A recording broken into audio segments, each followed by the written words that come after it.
Assalamu alaikum wa rahmatullahi wa barakatuh. My brothers, my sisters in Islam, welcome to this beautiful day of the tafsir of Surah Az-ZUMAR. Beautiful day of Ramadan, alhamdulillah. Last session, I think, of tafsir of Surah Az-ZUMAR, if Allah subhanahu wa ta'ala wills. As I was preparing for this recording session, I just got news of a beloved auntie of mine, the brother of one of my beloved team members, Azim Kidwai. His mother just passed away. May Allah subhanahu wa ta'ala bless her, forgive her. Anyone witnessing this video, please make a dua for my auntie. And she is a very beautiful person and left behind amazing son, my brother Azim, and he's the CEO of all the dawah work that happens through Mercy Mission today, which is massive, helping millions of people worldwide and making an impact in the Ummah Muhammad sallallahu alaihi wasallam in some small way or the other. Allah forgive her and enter into Jannah and give her a place with Rasulullah sallallahu alaihi wasallam and make her place in the Akhirah in Jannatul Firdaus al-A'la, and us with her and her family together. Ya Rabbal Alameen, Ameen Ya Rabbal Alameen. My brothers and sisters in Islam, we have with us Surah Az-ZUMAR, and Surah Az-ZUMAR is an amazing surah, and you're going to feel how amazing it is because of this last page that we're about to recite. So Surah Az-ZUMAR, it was called Surah Az-ZUMAR because Allah talks about Zumara, about a group that will go to Jannah and a group that will go to Jahannam. Yeah, and Allah talks about groups because that's what life is all about. You know, life isn't about who is the first person. It doesn't matter. You are part of the first group. So this is why let's say many Islamic schools or some schools these days, there's always like, okay, who's the first boy, who's the second boy, who came third? No, it's not like that in real life. In real life, it's teams. If your team wins, you win, even if you're not very good. And even if you're very good, if your team loses, then you lose, And it's the same way. You should be within the right team. So it's not just possible for you to just be guided. You have to be from those believers, and you have to love the believers, and you have to want to be with them so that you are raised up with them, so that you are from the winning group. Yeah? وَنُفِخَ فِي الصُّورِ. Let's take what Allah just says about the hereafter and about the day of judgment. So let's start. So Allah starts off at the point of the blowing of the horn, which is going to signal the coming of the day of judgment. So imagine all of these things have happened on this earth. 60 to 70 signs have come, then the 10 major signs have come. Then suddenly there is no one left on the face of this earth except the most evil of people. No one, not a single Muslim is left. At that point, وَنُفِخَ فِي الصُّورِ. At that point, the horn has been blown into. So the authentic hadith of the Prophet tell us a few things about the horn. It tells us that it is a horn that is like a hollowed out horn of a ram. It is entrusted to an angel by the name of Israfil alayhi wasalam. Israfil is an angel that does not blink. He has taken a deep breath and he has put the horn to his mouth and he's about to blow. And the Prophet was very worried about this once he woke up from his sleep, very, very worried. And he said, why are you so worried? Aisha said to him, radiyallahu ta'ala anha. So he said, sallallahu alayhi wasallam, how can I be rested when I have seen in my dream the Sahib al-Sur, which is Israfil, has taken a deep breath, puffed out his cheeks, and he's put the horn to his mouth, looking at Allah, looking at the throne, waiting for the moment that the command will be given for him to blow. Meaning the day of judgment is so close. And that is why the Prophet told us, Ana wa'ithtu ana wa sa'ati hakada. I have been sent with the hour like this, meaning right after me, there will be the last hour, right? وَنُفِخَ فِي الصُّورِ. How many blowings will there be? Majority of the opinion is 3. Some said 2, but the majority opinion is 3. So first one is the blowing of fear, where after the first blowing, everything is paralyzed. Second blowing, everything is destroyed. Third blowing, everything is recreated. And between the second and the third blowing, is the duration of 40 years or 40 months. Allah Ta'ala alam, only how long, but we know it's 40 something. So only Allah knows how long. And in that time, nothing will exist except Allah subhanahu wa ta'ala. كُلُّ مَنْ عَلَيْهَا فَانٍ وَيَبْقَى وَجْهُ رَبِّكَ ذُو الْجَلَالِ وَالْإِكْرَامِ. Now, Allah talks about the third blowing of the horn, or the final blowing. وَنُفِخَ فِي الصُّورِ. And the first blowing. وَنُفِخَ فِي الصُّورِ فَصَعِقَ مَنْ فِي السَّمَاوَاتِ وَمَنْ فِي الْأَرْضِ إِلَّا مَنْ شَاءَ اللَّهِ. So the first blowing took place, so everyone is paralyzed and terrified in the heavens and the earth, except for the one who Allah wills. ثُمَّ نُفِخَ فِيهِ أُخْرَى. And this is the third blowing. but because it has been mentioned twice, some of the scholars say it's 2 blowings, but the stronger opinion is 3. ثُمَّ نُفِخَ فِيهِ أُخْرَى, then it is blown into the horn another time. فَإِذَا هُمْ قِيَامٌ يَنْظُرُونَ, it is as if they are standing and looking. And that is the final blowing, at which point the earth will now be transformed from the earth of this dunya to the earth of resurrection. And it is as if people are now standing and looking. So here Allah subhanahu wa ta'ala talks about what happens to us on that day of judgment when everything has been blown. So Allah talks about the plane of the earth of resurrection. Let me tell you a few things that have been authentically reported about the plane of resurrection. It has been authentically reported that the plane of resurrection will be white. It will be as white as a daqiq, which is the flour, or it will be like a plate of silver, so it can reflect the light that comes on it.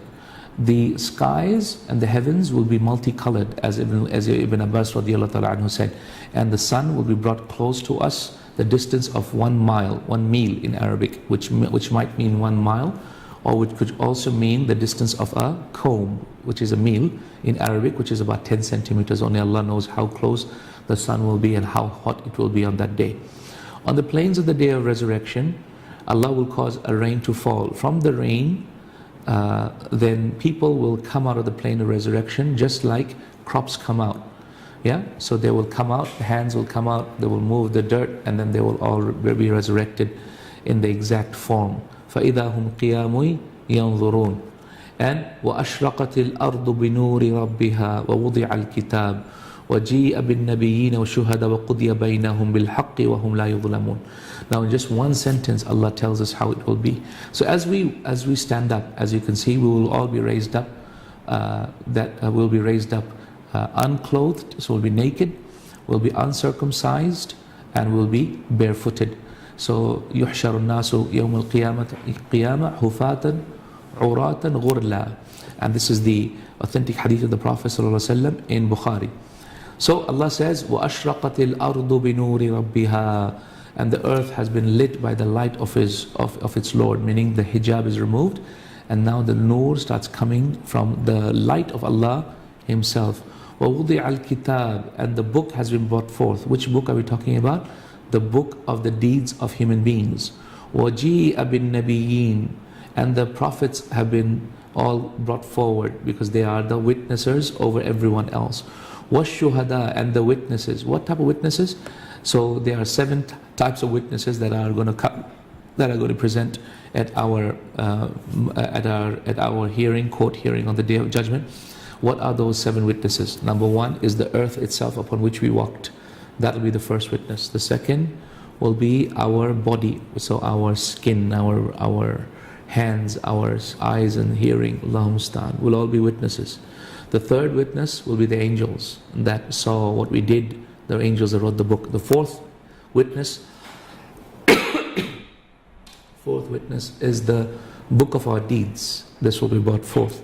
Fifth witness are the people that were around us that witnessed what we did on this earth, good or bad. The sixth witness will be the prophet and the prophets of God that witnessed their people. And the seventh witness is Allah subhanahu wa ta'ala Himself.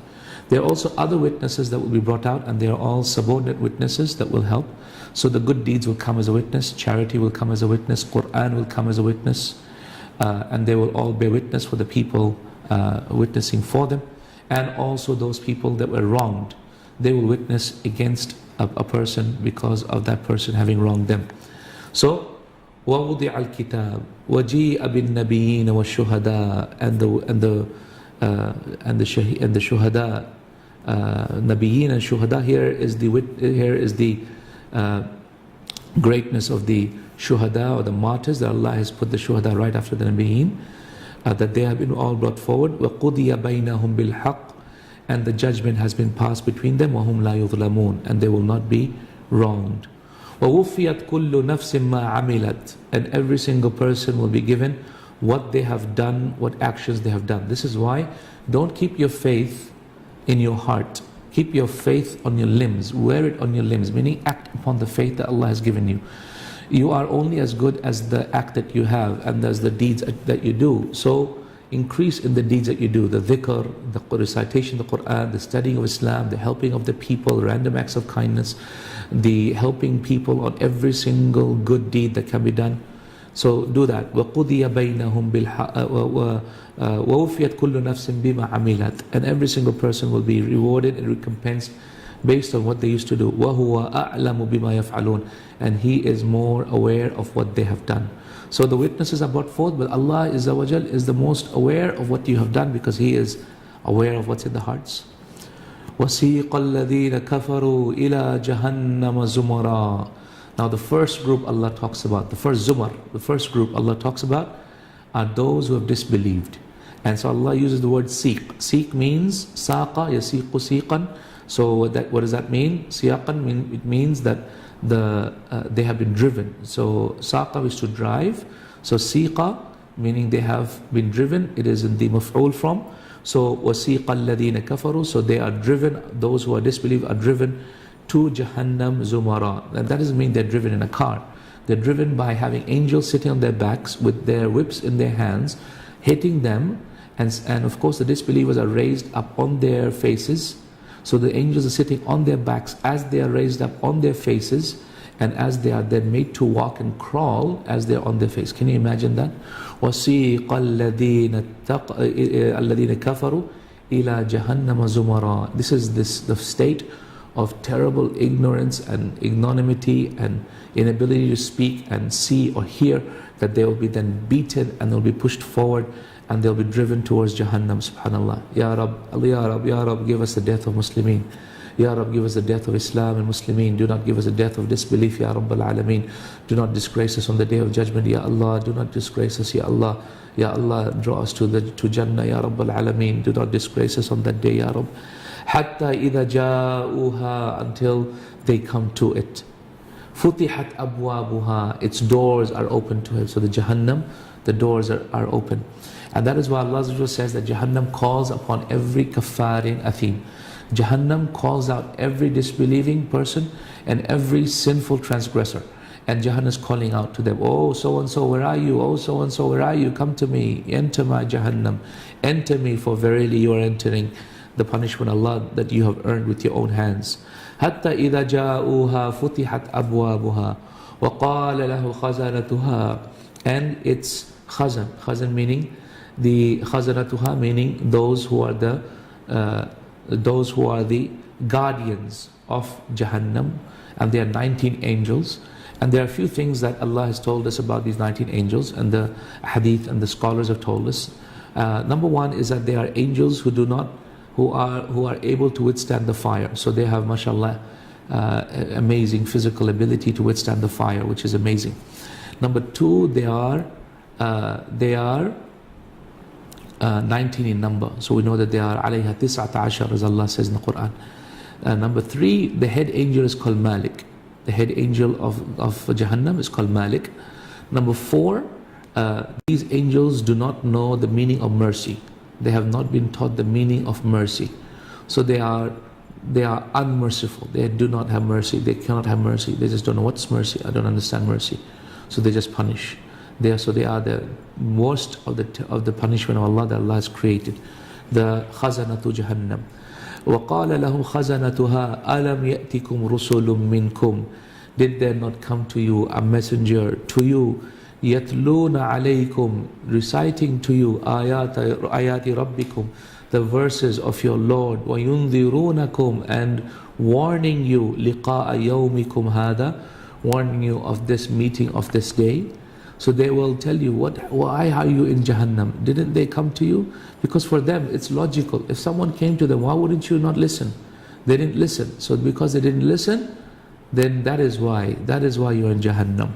So didn't they come to you reciting these signs to you and warning you of the day of judgment? Qala, they said, Bala, of course they did. Bala, absolutely, of a surety. Most definitely they did. وَلَكِنْ حَقَّتْ كَلِمَةُ الْعَذَابِ, rather the kalimatul adab, the statement of punishment, has become obligatory عَلَى الْكَافِرِينَ, upon the disbelievers. وَلَكِنْ حَقَّتْ كَلِمَةُ الْعَذَابِ عَلَى الْكَافِرِينَ, but the statement of punishment has become obligatory upon the disbelievers. And this is what has happened. حقت كلمة العذاب على الكافرين. And this is why, because they are disbelievers, they didn't listen, so the punishment has become obligatory. قِيلَ دُخُلُوا أَبْوَابَ جَهَنَّمْ. It is said to them, "Udkhulu, enter, أَبْوَابَ جَهَنَّمْ, the doors of Jahannam, خَالِدِينَ فِيهَا, to reside therein forever. بِئْسَ مَثْوَى الْمُتَكَبِّرِينَ, what an evil abode is there for those who are the mutakabbirin, the wrongdoers, the evildoers, the proud and haughty people. وَسِيقَ الَّذِينَ اتَّقَوْا, and those who had fear of Allah, they are driven. وَسِيقَ الَّذِينَ اتَّقَوْا رَبَّهُمْ, their Lord, إِلَى الْجَنَّةِ زُمَرًا, to Jannah in groups. So they are then driven in groups to Jannah, those who fear their Lord. حَتَّى إِذَا جَاءُوهَا. So the Ikhwani, the only attribute Allah has used to call them is ittaqaw, those who feared me. And that is why Allah also says, ثُمَّ نُنَجِّي الَّذِينَ اتَّقَوْا وَنَذَرُ الظَّالِمِينَ فِيهَا جِثِيًّا. In other verses also Allah says, and we have saved those who feared me. So therefore, the most important criteria you need to develop is fear of Allah. The most important criteria. This is the one thing that will save you from every type of turmoil and disturbance of the Day of Judgment, from problems, is the taqwa of Allah, is constant awareness that Allah is there, constant awareness Allah is looking, constant awareness. And this is the ubudiyyah Allah wants. It is more important than His love. Why? Because love will sometimes mislead you. Look at how love misleads the Christians, that they think that Allah will forgive them despite their sins. But taqwa of Allah subhanahu wa ta'ala will be far better for you, because that is what will keep you away from everything that offends Allah. First, don't do anything that offends. Yeah, as they say in medicine, they said maleficence. First, do no harm. Right? This is the first thing. Do no harm before you try and do good. The first law that I am taught in my trauma training, when I am trained in my trauma and I teach my junior students in medicine. First, do no harm. First, do no sin. First, do no evil, and then do good, right? And that is why the most important criteria is taqwa of Allah. That is why when you see the story of the prophets of God, and you hear the stories of the Anbiya, and of the martyrs, and of the Salihin, and of the companions of the Prophet ﷺ, one attribute that stands out more than others is the taqwa of Allah. What is taqwa? Taqwa is, as Abu Hurairah radiallahu ta'ala anhu mentioned, is like you're walking on a path, and then there are thorns on this path. Some of them are low-lying leaves of trees that have thorns there. Others, they are actually like thorns that are on the ground. So what you're doing is, as you're walking, you're making sure you bend your body to not touch these thorns. And you're looking wherever the thorns are, and you're bending your body to make sure that you can continue on in this path without touching those thorns. That exactly is what taqwa is. Because those thorns represent the maharim of Allah, the punishment of Allah, or the anger of Allah, or those things which Allah has made haram. So zina, stealing, uquq al-walidain, being back to your parents, being unfaithful, being a munafiq, all of these things are like these thorns. So you walk on that path towards Allah, towards Jannah, whilst being very wary to ensure that you meander yourself across all of these thorns that can really destroy you. And that is what taqwa really is.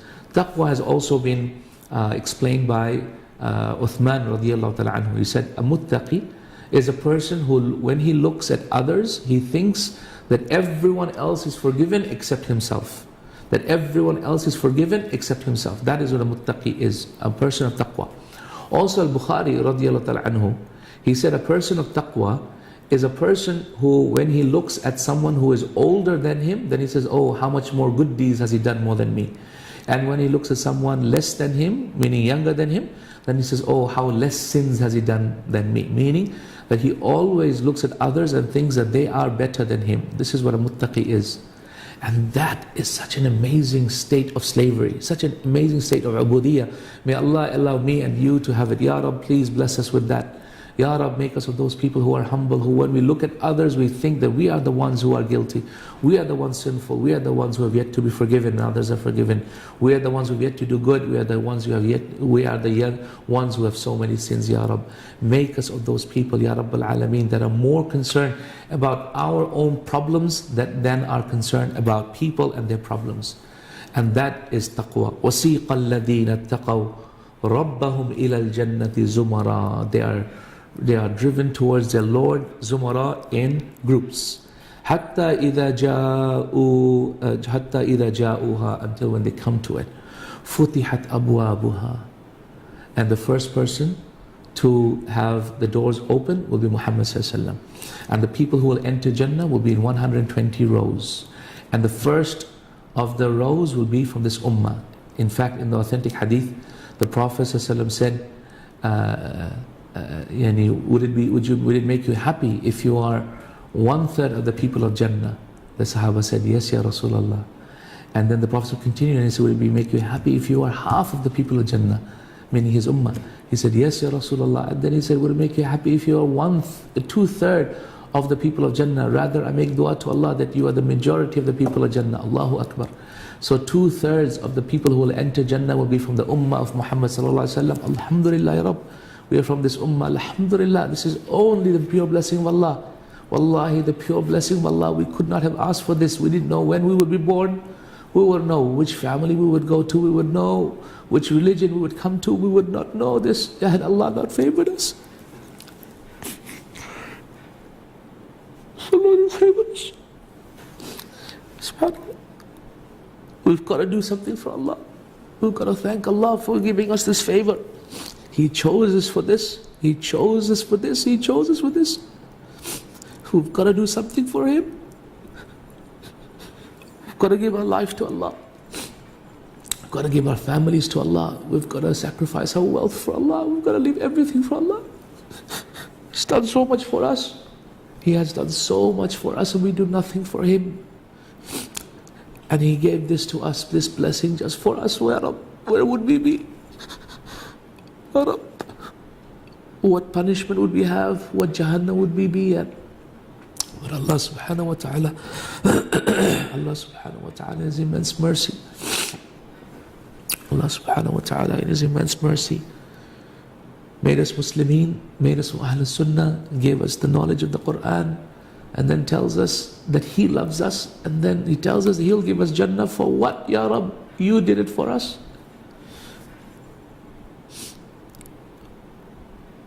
SubhanAllah. How grateful are we to Allah? Allahumma ma asbaha min ni'matin aw bi ahadin min khalqika fabika minka wahdaka la sharika lak. Say this 4 times, brothers and sisters. Say it with me. Allahumma ma asbaha min ni'matin aw bi ahadin min khalqika fabika minka wahdaka la sharika lak. Allahumma ma asbaha min ni'matin aw bi ahadin min khalqik فبك منك وحدك لا شريك لك. اللهم ما أصبح من نعمة أو بأحد من خلقك فبك منك وحدك لا شريك لك.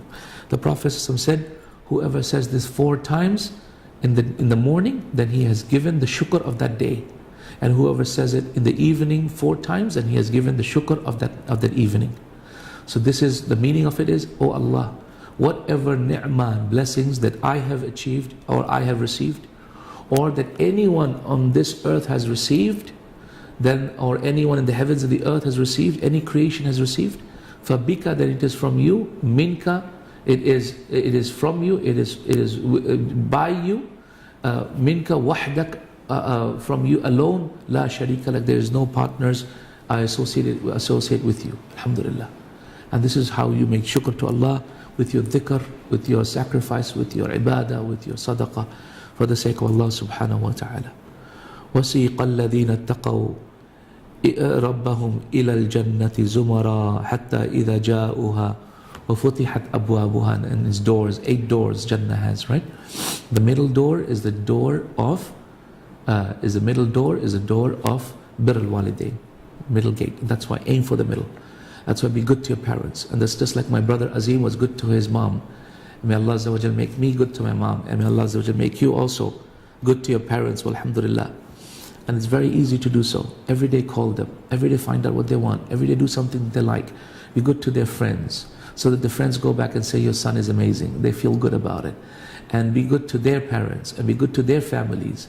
And give them money, and give them wealth, and say kind words to them, and be with them in the time of difficulty. And make sure you visit them more frequently than you visit your other friends. And this is how you do birr al-walidain to your parents. Walhamdulillah. طيب. وفتحت أبوابها وقال لهم خزنتها, and its people, meaning Jannah, and its and its guardians will say, Salamun alaykum, salam to you, peace be upon you. طِبْتُمْ, you are purified. فَدْخُلُوهَا خَالِدِينَ, so enter into Jannah, خالدين, to remain therein forever. Allahu Akbar, forever.